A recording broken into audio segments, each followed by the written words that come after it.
In a shocking televised confrontation that left America stunned, First Lady Melania Trump and Congresswoman Jasmine Crockett went head-to-head after explosive revelations about the Trump marriage left viewers speechless and sparked a national firestorm about power, control, and the gilded cages of political marriages.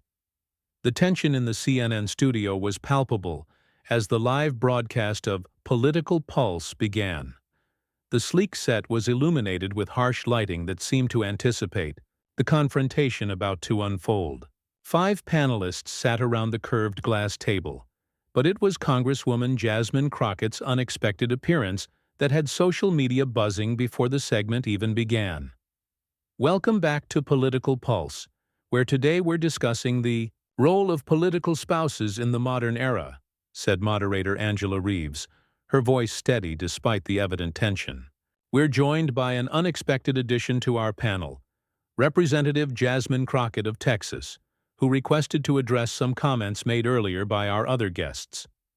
The camera panned to Crockett, who sat with perfect posture in a striking crimson blazer, her expression resolute. Across from her sat Richard Delaney, a longtime Trump loyalist and former White House communications advisor. "Thank you for having me, Angela," Crockett said, her voice firm. "I felt compelled to join this conversation after hearing the romanticized portrayal of certain political marriages that we all know are built on foundations far less glamorous than the public is led to believe." Delaney shifted uncomfortably in his seat. "Congresswoman, if you're implying—" "I'm not implying, I'm stating plainly what many inside Washington already know," Crockett interrupted. "The marriage we've been discussing today, the Trump marriage, has been portrayed as this luxury fairy tale, but sources close to the former First Lady have painted a very different picture to me." The studio fell silent. Even the cameramen froze. "And what picture is that exactly?" Reeves asked, leaning forward. Crockett paused, seeming to weigh her words carefully. "One of surveillance and control. One where the gilded walls of Mar-a-Lago and Trump Tower function more as monitoring systems than as symbols of luxury." Delaney's face flushed crimson. "This is preposterous. You can't just make these wild accusations on national television?" "I'm not making accusations," Crockett replied coolly. "I'm sharing information that was provided to me by individuals who worked closely with the former First Lady during her White House years. Information about a marriage contract that was primarily about appearances, not partnership. About a woman who was watched, monitored, and controlled. Her movements, her statements, even her wardrobe decisions all dictated from above." Political analyst Dr. Leila Hamidi nodded slowly. "While I can't speak to the specifics of what the Congresswoman is saying, it's worth noting that many women in politics, especially spouses, do face extraordinary pressure and scrutiny. This isn't about normal political pressure," Crockett continued, her voice gaining strength. "This is about a woman who entered what she thought was a business arrangement and found herself in something closer to a prison. And she isn't alone. How many women in Washington, in political dynasties, in wealthy partnerships find themselves in beautiful cages, unable to speak freely, to move freely, to live freely?" The control room was frantic. The producer's voice could be faintly heard through Reeves' earpiece, but she ignored it, captivated by the unfolding drama. "You're talking about the former First Lady of the United States," Delaney sputtered. "This is slander. You have no proof of these outlandish claims." Crockett turned to face him directly. "What I have are consistent accounts from multiple sources, close to Mrs. Trump, people who have seen her in unguarded moments. And what's most telling is not what they've heard her say, but what they've seen in her eyes when she thinks no one is watching." The studio lights seemed to intensify as the confrontation escalated.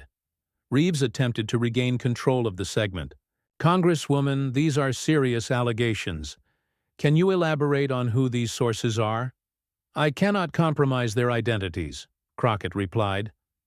"But I can tell you they include former White House staff and individuals who worked directly with the Trump family and they've all described the same pattern: a marriage that functions more like a surveillance operation than a partnership. The other panelists shifted uncomfortably. Political marriages had always been complex, but this level of public scrutiny felt unprecedented. "And why come forward with this now?" Reeves pressed. Crockett's eyes flashed with determination. "Because it's not just about one marriage or one woman.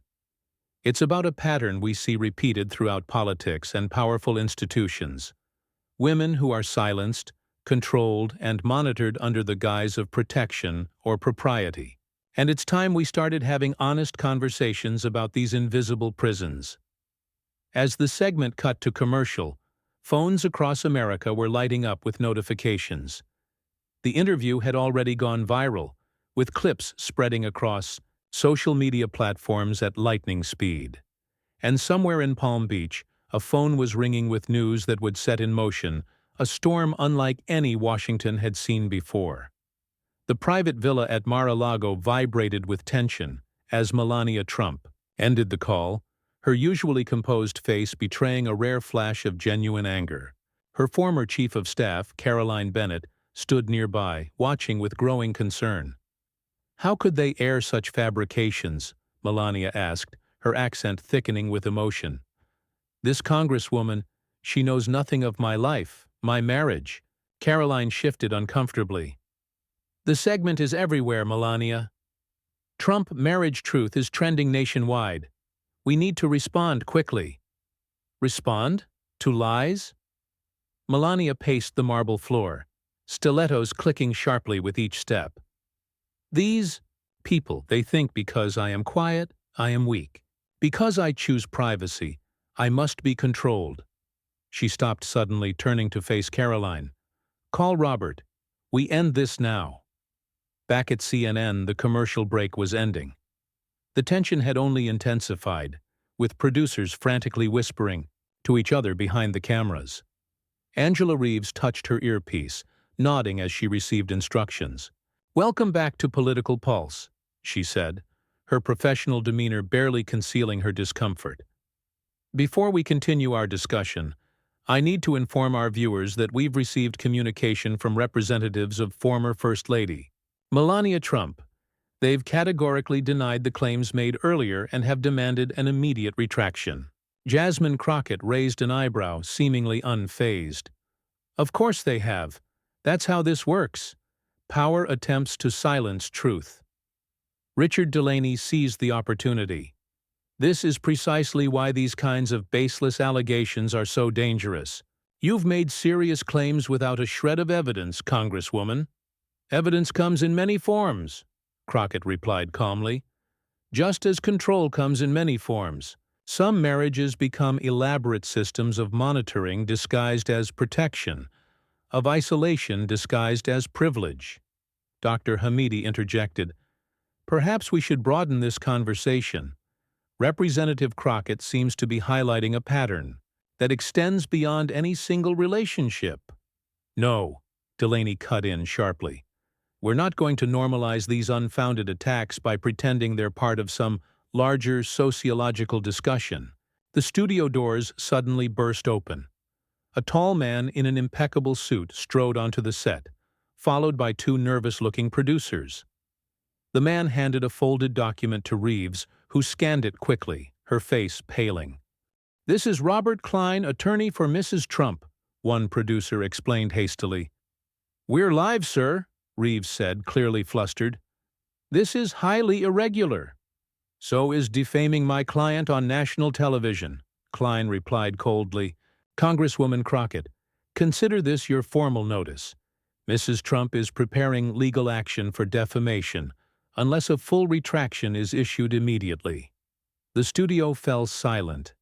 The camera operators exchanged nervous glances. Crockett remained, composed, meeting the attorney's gaze steadily. "Mr. Klein, I appreciate your theatrical entrance, but I've said nothing that requires retraction. I've shared information provided to me by credible sources." "Anonymous sources," Delaney scoffed. "Sources who fear exactly this kind of intimidation," Crockett countered. "When women speak truth about powerful men, This is precisely the response.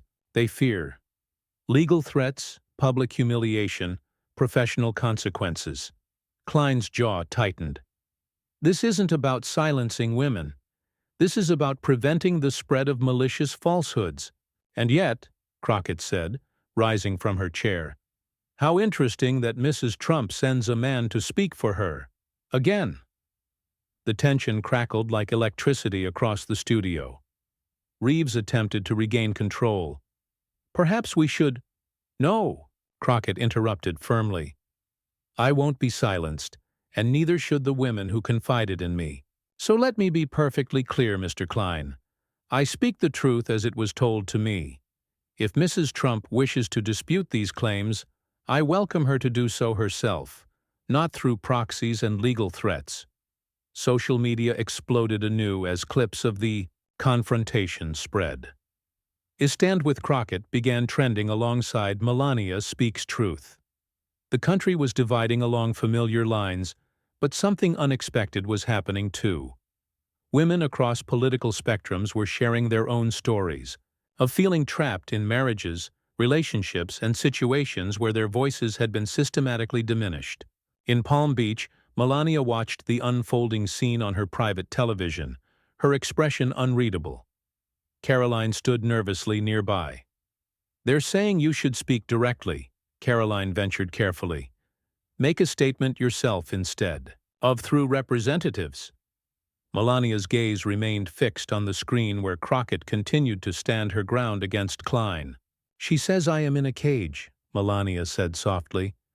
"She knows nothing of cages, of what women like me must navigate." "Then tell them," Caroline urged, "in your own words." For a moment something flickered across Melania's face, something that looked almost like consideration. Then her expression hardened again. "No, Robert will handle this. I do not engage with cheap publicity stunts." Back in the studio, the confrontation had reached its peak. Klein was gathering his papers, his attempts at intimidation clearly failing. "Your client should know something," Crockett called after him as he prepared to leave. "This isn't about her specifically. It's about every woman who's ever been told to be quiet, to look pretty, to stay in her place. And those women are watching now. They're finding their voices." As Klein exited, Reeves turned to the camera, visibly shaken but professional. "We'll take another break and return with more on this developing story." The red light on the camera blinked off, but the real story was just beginning. On phones and screens across America, a movement was taking shape, one that would force a conversation many had long avoided, and in the heart of it all stood Jasmine Crockett, who had sparked a fire that even the most powerful legal teams would struggle to extinguish. The Capitol building hummed with unusual energy as Congresswoman Crockett made her way through the marble corridors 3 days after the explosive CNN confrontation. Colleagues who had previously barely acknowledged her now nodded respectfully or offered quiet words of support. Others deliberately avoided eye contact, uncomfortable with her sudden prominence in the national conversation. Her phone hadn't stopped buzzing since that fateful broadcast. Over 15,000 emails had flooded her congressional account, the vast majority from women sharing eerily similar stories of invisible constraints in their own lives. Golden handcuffs that bound them to powerful men, prestigious positions, or societal expectations that slowly suffocated their autonomy. "Representative Crockett," called a familiar voice. She turned to see Congresswoman Alexandria Vasquez hurrying toward her. "The Speaker wants to see you. Now." Crockett nodded, unsurprised.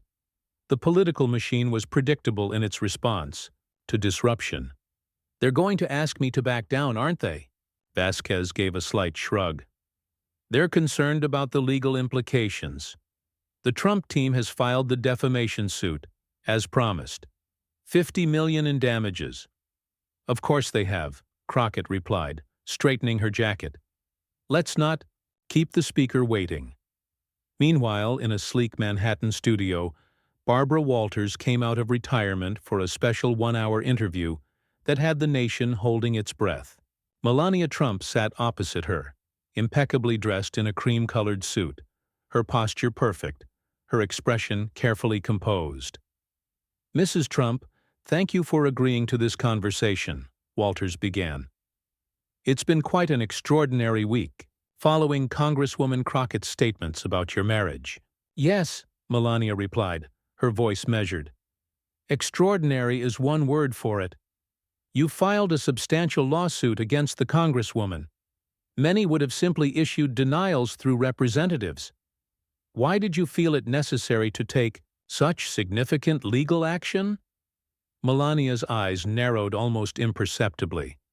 "When someone spreads dangerous untruths about your personal life, your marriage, Barbara, you must respond with appropriate force. The Congresswoman does not know me, has never spoken with me, yet she pretends to know the most intimate details of my life.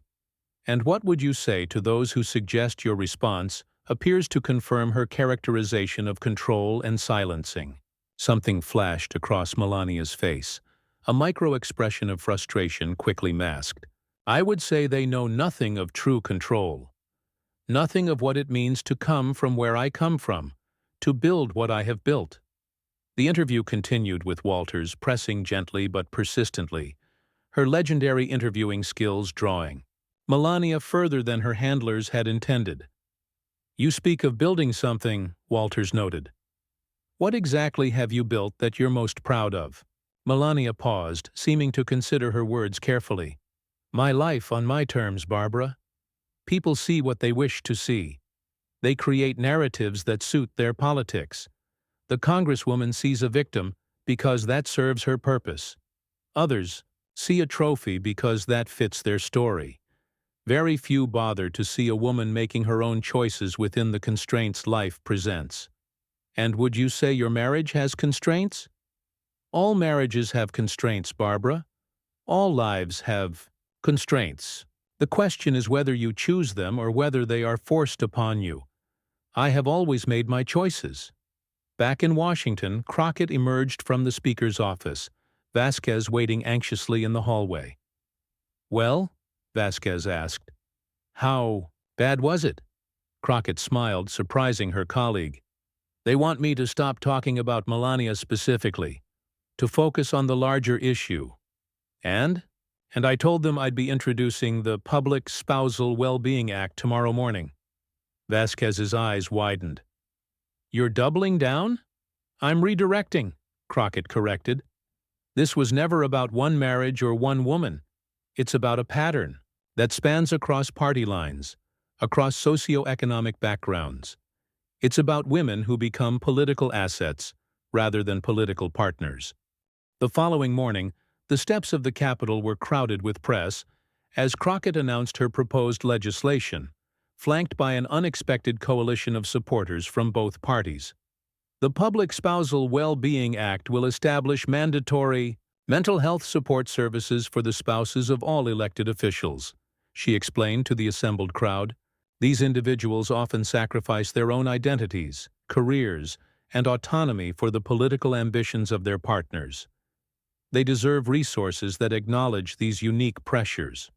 As she spoke, clips from Melania's interview with Walters played on split screens across America. Two women seemingly opposed, yet unknowingly articulating complementary truths about the invisible cages that often come gilded with privilege and power. In a surprising turn, 3 weeks later, as the temperature of the national conversation began to cool, Melania's legal team quietly withdrew the lawsuit. No public explanation was offered, but sources close to the former First Lady suggested she had been impressed by the legislation's focus on mental health support for political spouses. 6 months after that fateful broadcast, Crockett stood in the East Room of the White House, watching as President Harris signed the Public Spousal Well-Being Act into law.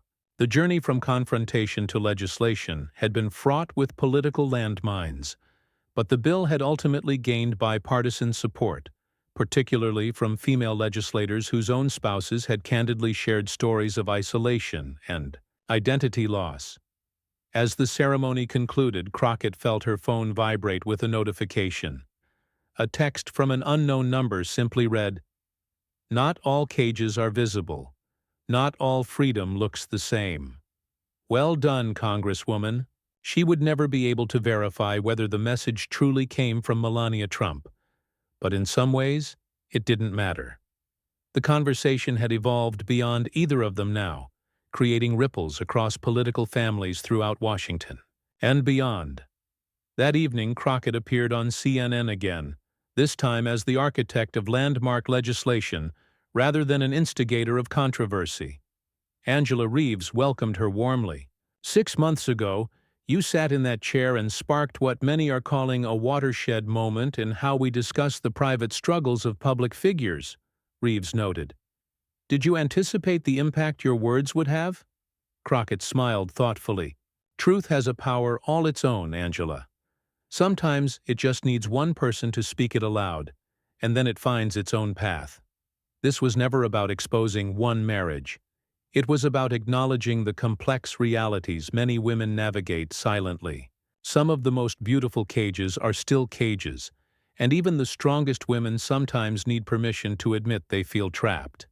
As viewers across America watched, many recognized their own stories in the journey that had unfolded, a confrontation that had transformed into a movement, and ultimately into tangible change. And somewhere, perhaps in a private room at Mar-a-Lago or in her Manhattan penthouse, Melania Trump watched too, her true thoughts on the matter remaining her own as, perhaps they always had been, the final and most personal freedom in a life lived under constant scrutiny.